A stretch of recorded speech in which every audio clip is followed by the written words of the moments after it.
Olá pessoal, tudo bem com vocês? Estamos começando aqui uma matéria nova. Vamos falar por algumas semanas, talvez até alguns meses, sobre o modernismo, uma importantíssima estética literária, muito presente nas questões do vestibular, importantíssimo você conhecer, tá? E para começo de conversa, uma introdução, vamos falar sobre as famosas vanguardas europeias. Você está com seu caderno, está fazendo aí as anotações, pois o título da aula de hoje são as vanguardas europeias. Eu sei que você já ouviu falar, que você já deve ter estudado isso em algum momento. Então vamos dar uma focada hoje nessa matéria, as vanguardas europeias, para você ficar bem tranquilo e fazer aí as provas do vestibular e com sucesso, tá bom? Pois vanguardas europeias, pois aí o título, são movimentos de renovação artística. Você está anotando aí no seu caderno?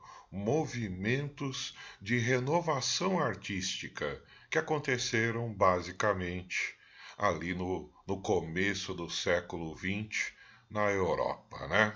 Vanguardas europeias, então foi ali na Europa que, que as vanguardas europeias surgiram e elas vão influenciar muito, mas muito mesmo, o modernismo em Portugal e o modernismo aqui no Brasil.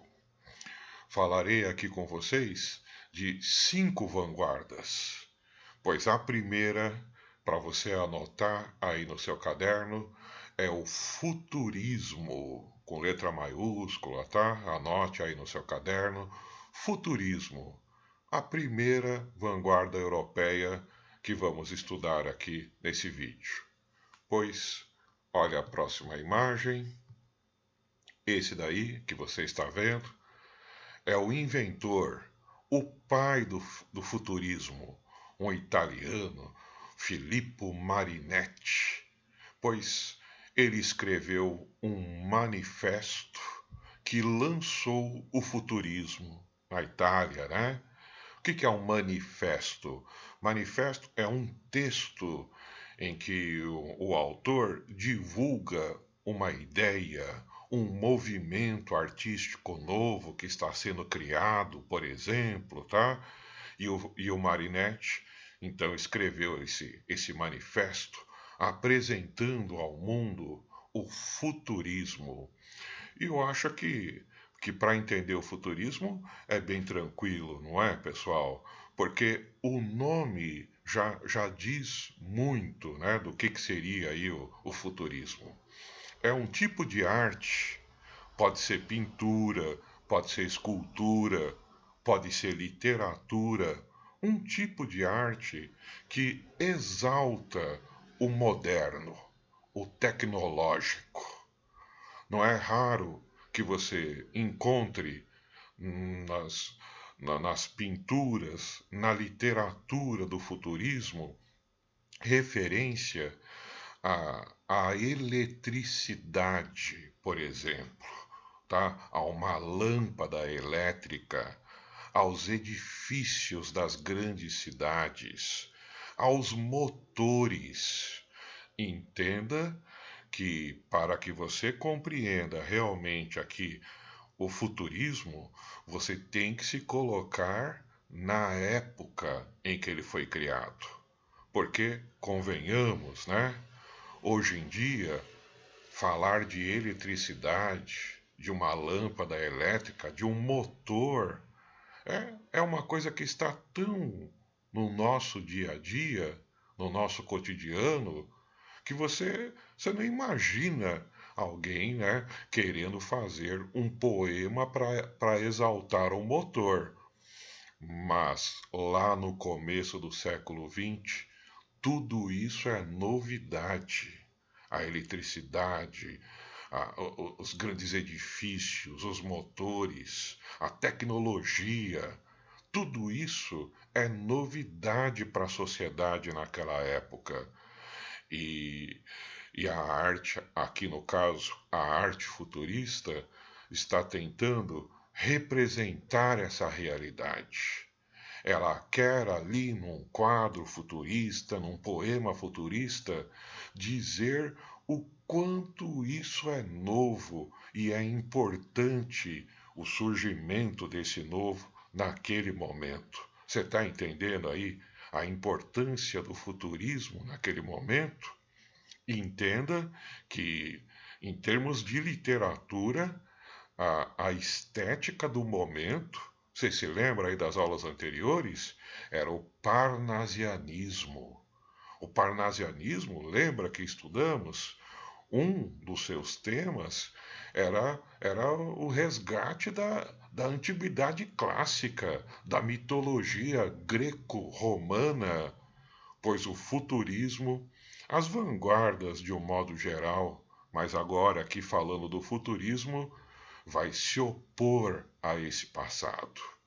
Então, a opção artística aqui é exaltar o moderno. Você está entendendo? Você está se colocando naquela época para entender o porquê o futurismo faz essa exaltação na arte? Pois bem, esse aqui é um quadro futurista. Veja que o próprio título já revela, né, pessoal, uma ligação com o futurismo. A cidade se levanta. É lógico que é um quadro abstrato, né? Ele não é um quadro que parece uma foto da realidade. E a arte abstrata não tem essa preocupação de ser fiel à realidade, de ser tudo perfeitinho, como se fosse uma foto. Não.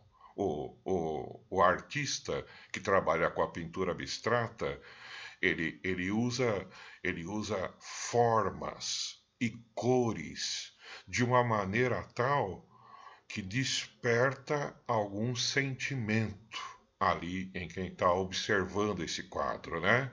E veja que pela mistura de cores, pelo colorido, pela falta de uma forma fixa, a gente já tem essa ideia de agitação. A agitação dos grandes centros urbanos. Isso não existia nos séculos anteriores, pelo menos não como passou a existir no começo do século XX. Você está entendendo aí o futurismo, a preocupação do artista em retratar esse, esse tipo de vida novo, diferente, só que ele retrata de uma maneira artística. Você está vendo que aqui na parte de cima do quadro tem ali algumas referências ao urbano, né? A edifícios, e isso misturado com essas cores, e tudo isso dá essa ideia de agitação de uma cidade. Ele está exaltando isso, tá? E na literatura? Vamos dar uma olhada aqui, só num trecho, né? Desse poema. Álvaro de Campos, você já deve ter ouvido falar, né? Ele é um dos heterônimos de Fernando Pessoa. Fernando Pessoa é o autor do modernismo de Portugal, que estudaremos em breve, tá? Em relação a esse trecho, a esse poema, o que se costuma dizer é que ele tem grande influência do futurismo. Então, para ficar bem claro, é um poema do modernismo, estética que ainda vamos estudar, mas que isso já é consagrado, né? Tem grande influência do futurismo. Vamos fazer uma leitura aqui? Ele diz o título Ode Triunfal. Se você não sabe, ode é um tipo de composição poética que faz uma grande homenagem. Na Grécia Antiga, quando se escreviam odes, eram odes a alguma figura militar importante. Aí o poeta fazia aquela homenagem, né? Uma ode, ou então algum político importante, tá? Então o poeta está escrevendo uma ode. Se esse poema do Álvaro de Campos é uma ode, é uma grande homenagem, a pergunta é uma grande homenagem a quem? Ou ao quê? E aí a gente faz a leitura. Você está acompanhando aqui, não está? Olha o primeiro verso. Ele fala: A dolorosa luz. Você está enxergando que tem uma crase nesse A? Então não é um A só artigo, né? É uma preposição junto com o artigo, tá? Tem a crase. Esse A você tem que entender como se ele falasse sob, debaixo da dolorosa luz das grandes lâmpadas elétricas da fábrica. Tenho febre e escrevo. É lógico aqui a referência futurista, quando ele fala das lâmpadas elétricas, quando ele fala da fábrica. Entenda, pessoal, que tudo isso é novidade na época e também na literatura. Pensa que a estética anterior era o parnasianismo, né? Você se lembra, né?